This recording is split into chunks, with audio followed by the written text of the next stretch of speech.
మిథున రాశి వారికి ఈ వారం మధ్యస్థ ఫలితాలే ఉన్నాయి. వృత్తి ఉద్యోగాల్లో పెద్దగా చెప్పుకోదగిన స్థాయిలో మార్పులు ఏమీ ఉండవు. వ్యాపారం నత్తనాడుగా ఉంటుంది. వచ్చిన రూపాయి సేవింగ్స్ పెడదాం అనుకుంటే ఏదో రూపాయినా ఖర్చు రావడం, ఇంట్లో శుభకార్యాలు కావచ్చు లేదా ఆరోగ్యపరంగా కావచ్చు ఏదో విధంగా ఖర్చు అయిపోవడం జరుగుతుంది.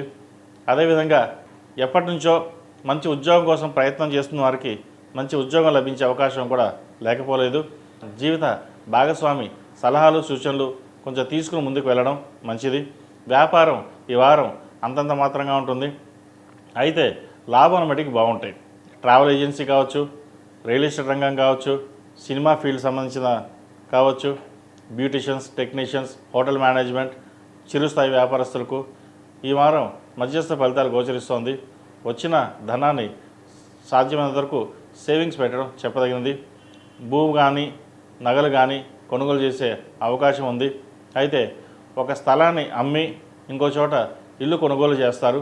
కొనుగోలు చేయాలనే ఆలోచనలో కూడా ఉంటారు. అది మంచితరమే కాబట్టి.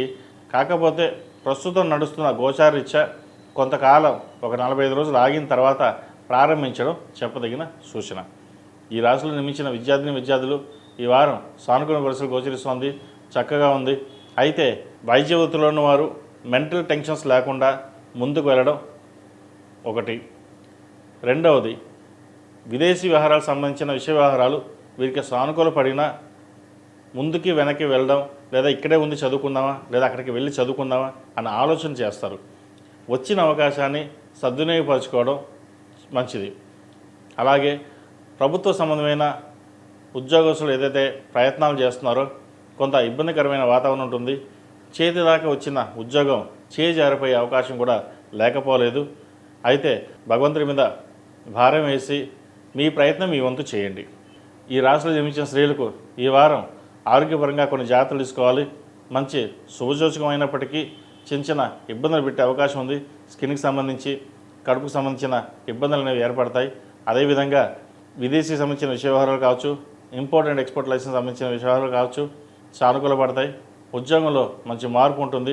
ఉద్యోగం మారాలన్న ఏదైతే మీ కల ఉందో నెరవేరుతుంది. మంచి ఉద్యోగం లభిస్తుంది. ఈ రాశివారు ప్రతిరోజు ప్రతినిత్యం ఓం నమః శివాయ ఒత్తులతో దీపారాధన చేయడం, సుబ్రహ్మణ్య స్వామి రూపు ధరించడం, సుబ్రహ్మణ్య స్వామి వారికి అభిషేకాలు చేయడం చెప్పదగిన సూచన. అదేవిధంగా సుబ్రహ్మణ్య పాశుపత హోమం చేయించడం చెప్పదగిన సూచన. ఈ రాశిలో జన్మించిన వారికి కలిసి వచ్చే సంఖ్య 6, కలిసి వచ్చే రంగు గ్రీన్.